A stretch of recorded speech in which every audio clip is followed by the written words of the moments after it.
I also loved the Islamic value of peace, and that Islam was not born through war, and I love that. However, when I looked at the history, Muhammad was a very violent and warmongering man. And sir, please, I don't want to insult your prophet either, but I want you to see him as he is through history and science and the archaeological today. Yes. The final straw was when I read that Muhammad was allowed. I read that Muhammad had allowed men in war to take already married women as their wives. And I said, well, surely there must be some kind of context for that. Surely Muhammad wouldn't encourage the rape of married women by his own people. If he had the command, surely he would have stopped them. And I read every... This is in the Quran you read? Yes. Okay. I read, is it Surah 4? I think it's, I don't remember. I'm sorry. I wish I could. That's fine. I'm so sorry. Fine. Just carry on. And I asked questions, and I... sorry. No, and I was heartbroken to even learn that. Sir, please do not mistake my tears for manipulation. No. I don't talk about your tears. But you said Muhammad is violence. But can you let us speak first? Even the prophet who came after Moses, he used the violences also. Please carry on. Please carry on. Jerusalem. The Quran portrays Muhammad as a peaceful and mighty man who enacted lots of mercy and was the true man of faith, the true Muslim, the man that all Muslims should emulate. But I stumbled when I saw the history of the historical Muhammad, and how, and many commentators who said that even then, in the context, that he even encouraged them to take war captive women as their wives, and that was not. Are we allowed to answer you, or what? Are we allowed to? Yes, of course, please do.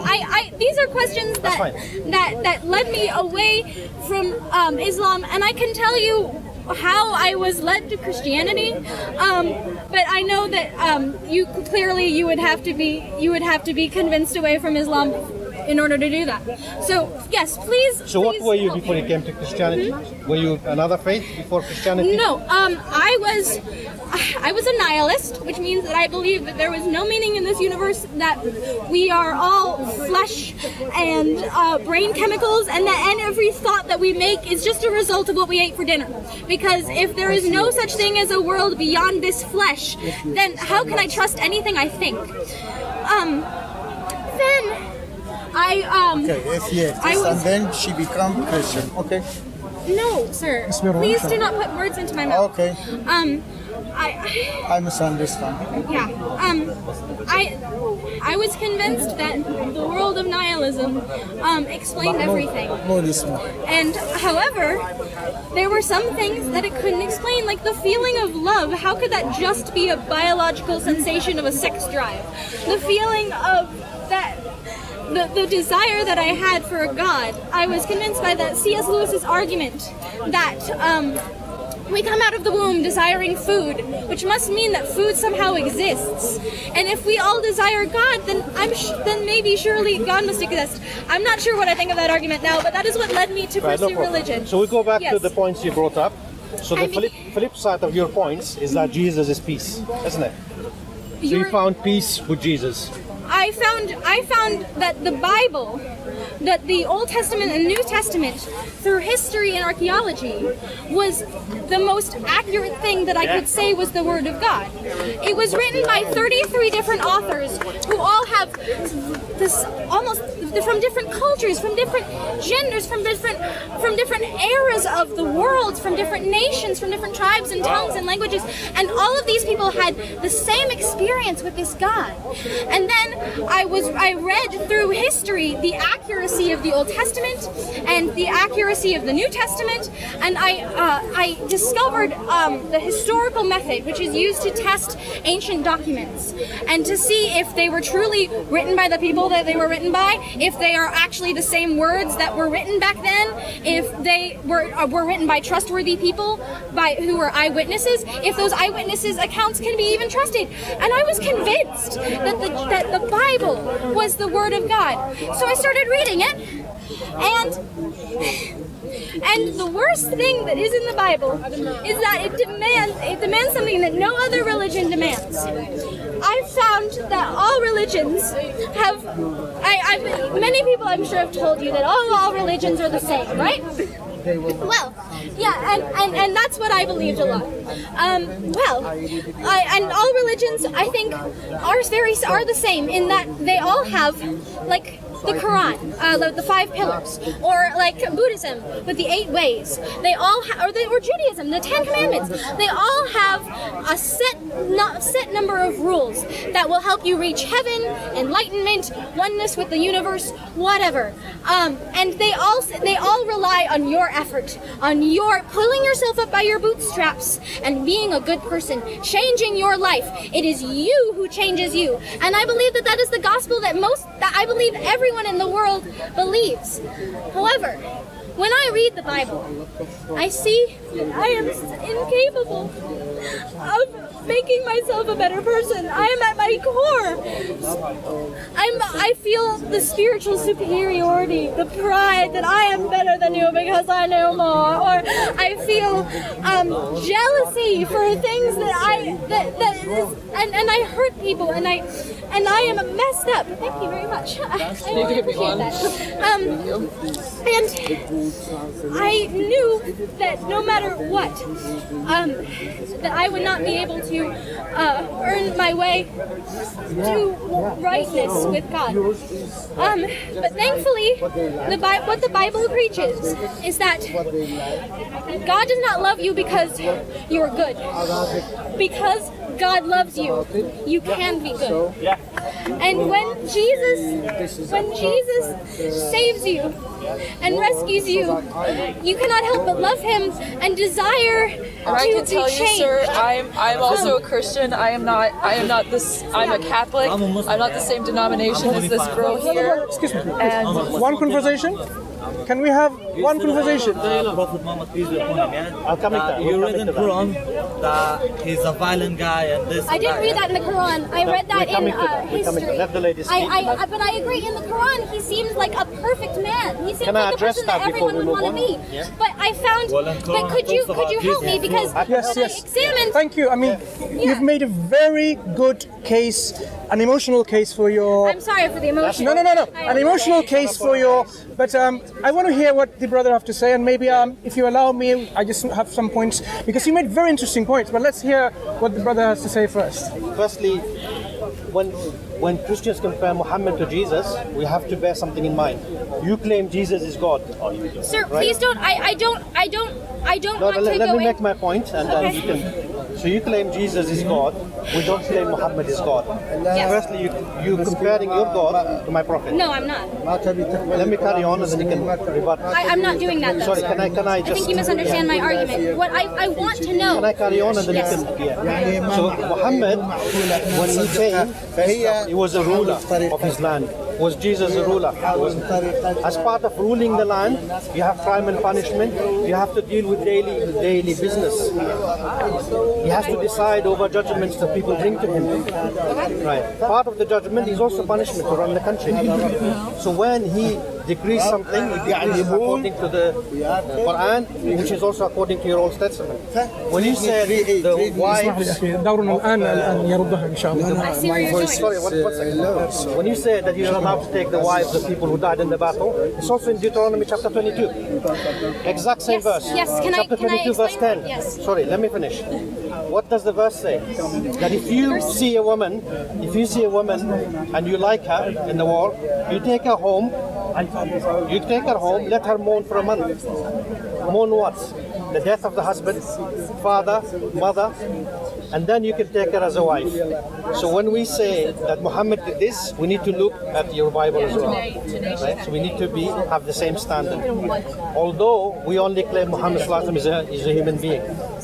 was just a messenger. Right? Yeah. So he wasn't God, like you said. I know, I don't say that. Do you believe Jesus is God? Yes. Right. This is what I mean. But I don't believe that Muhammad claimed Let's to go be God. back. Let's go back to the violence with Banu Qurayza in Sir, Medina. can I address the Before you address, Deuteronomy you made the passage? point. sorry, before you address, because you made a lot of interesting points, a lot of them. So I will it let is you only have fair. it. It is only fair as Muslims if we have our say on this issue, right? So carry on, and then. So, for example, Banu Qurayza, you mentioned Muhammad allowed the killing of, they say 600 odd, a figure that's been plucked from the skies. There weren't even 600 men in that place for Banu Qurayza. What happened with them?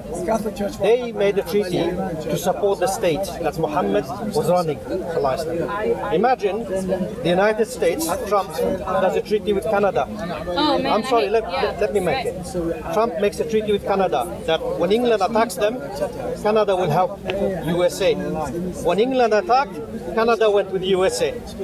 So what would Trump do to them? I can never predict anything Trump does. I think people watching this video will know the point I'm making. But what happened here? When the Meccans came to attack the Muslims in Medina, this Banu Qurayza sided with the Meccans, already outnumbering the Muslims. So when the the pagans went back to Mecca, now there has to be a judgment for treason against the state. And this is what happened. I wanted to bear this in mind. The Banu Qurayza leaders, they asked for one of their allies to judge them, not Muhammad. Remember, Muhammad is the state leader here, the leader of the state. He, as such, should be judging them. But he gave them what they wished. You want your ally to judge you? No problem, you can have him. And what did Saat bin Mu'adh, who's the one who judged them, what did he use? Deuteronomy chapter 20, verse 10, 11, 12, 13, 14. Sir, I understand what you're referencing. So, I do. if you have an issue with what Saad did to the Banu Qurayza, then you have an issue with your Bible. I don't because I just want to add a few points. You can respond to these points in a moment. As I said, a long time ago, I used to visit a website called Answering Muslims by David Wood. What's it called? Answering Muslims by David Wood. And I used to love his arguments in the sense that Christians are very familiar in using it. So every Christian I used to speak to is actually an exact replicative statement from that website. So the statements about, unfortunately, what I've seen from you as well, I don't say you've actually got it from them, reflects, Mia bil Mia, we say in Arabic, like 100% of the material that is found within there. The only problem is, when I used to read that and I wanted to see what the Muslim had to respond, I never found Christians actually reading the response in response to those arguments that are made. So many things you said about historicity and the Prophet's character, all of these issues. So if I were to ask you, okay, did you study, I'm sure you studied a lot because that's where you're coming up from, in the university settings, maybe in a university where these studies are made by academics, or you learned them from books here and there. You mentioned one of the books by C.S. Lewis. Interesting, Christians do read it. I'm not going to ask you. Okay, let's leave it to your knowledge base, whatever you've read. You can correct me if I'm saying something totally unrealistic. Muslims often go to certain things about Christian argument, and they don't bother also to read what the Christians have to respond from their academic exegetes and so on. So if you were to look at some of the materials that is explained, fine. So I would have expected that you have also done the same for the things that you've looked at, because you have made up your mind that you've examined the Quran and the Islam and the Prophet, and you've examined the historicity of the Bible and Jesus and Christianity, and then you found convincing Christianity. So if we were now to go into example by example, I would ask you, for example, okay, what is the basis for you're actually making that claim? Because you found the Muslim scholarly response inadequate, or because the response doesn't exist. So let's give you one example about these issues about the Prophet marrying someone in the battlefield, and you amounted to as a rape. And the example you just highlighted a little bit.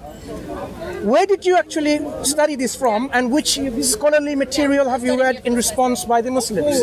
Then we can continue. Yes, so Imam,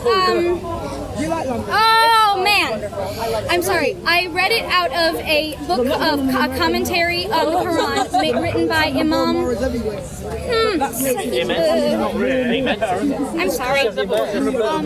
I really do wish I was. And you're right. I think a lot of me is mistaken to think of it as a rape.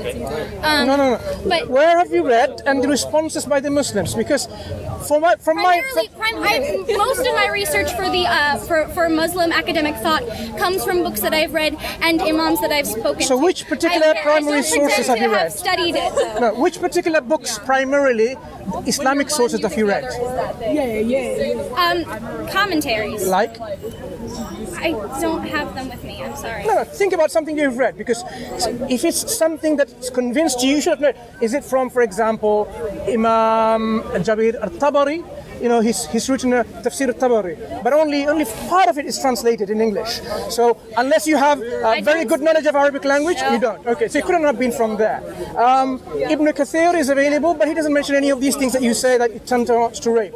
So it cannot be from there. Baidawi, as far as I know, part of it is translated, it cannot be from there. Zamakhshari, likewise, coming from there. Ar-Razi, not from there. So I can give you all of these names, and you won't find anything that you say you have read is from there. So it cannot be from our primary material. The response by the Muslims you've read from which scholarly academic sources have you read? You've got me. I cannot cite my sources. So you see, when somebody is convinced, our conviction must come from based on knowledge rather than emotion. You're right. I can cry at, like some people do in the you're a passionate individual. You know what? May God make you a strong person, and may God guide you to Islam and make you even stronger. But these are our emotional basis for accepting something, right? We have to have an intellectual basis. Right. So rejecting the truth has to be done with evidence. You're right. Right. So, for example, if we say the example of so many versions of the Quran you came to know, right? Is it possible that you've read this again in a Thunder Films YouTube videos from Speaker's Corner? I don't like YouTube. So okay, good, very good. So where have you read them? Because I'm very much into this subject. I have examined it in depth. So which material sources have you come to know about these things? Well, I apologize because you're right. I should not rely on emotion here. I should rely on scholarly articles, and I should rely on real people who have studied what they've studied. And I apologize for making it seem like I have studied, because I haven't. You're right. So what led you then? What did you study? The one person that I remember their name because I was able to read it in English, and he has a little bit more Americanized name. Nabil Qureshi. I'm sure you've heard of him. Who was a friend of David Wood once. They were working together, and then he left with his own apologetic ministry. So the material, obviously the same material that I'm talking about. Now, these are materials by Christian apologists to respond to Muslims, right? Well, so it was written by Nabil Qureshi himself, depicting his journey of faith. Nabil Qureshi is just like another. If I say, for example, have you heard of a Muslim apologist for, say, Sabir Ali, right? Or have you heard of Muslim apologist called Adnan Rashid? Yes. Yeah? Okay, fine. So these are Muslims, right, going to tell you about Islam and also respond to Christianity. So to learn about Christianity, are you going to go to Sabir Ali and Adnan Rashid, for example? What? To learn about Christianity, the Christian argument and the Christian response? I shouldn't learn about Islam from a Christian, and I shouldn't learn about Christianity from a Muslim. Yeah, I'm not saying Sabir Ali and Adnan Rashid haven't done very good works on this. In fact, they have very good materials that are produced for both sides of the people, for Muslims and non-Muslims.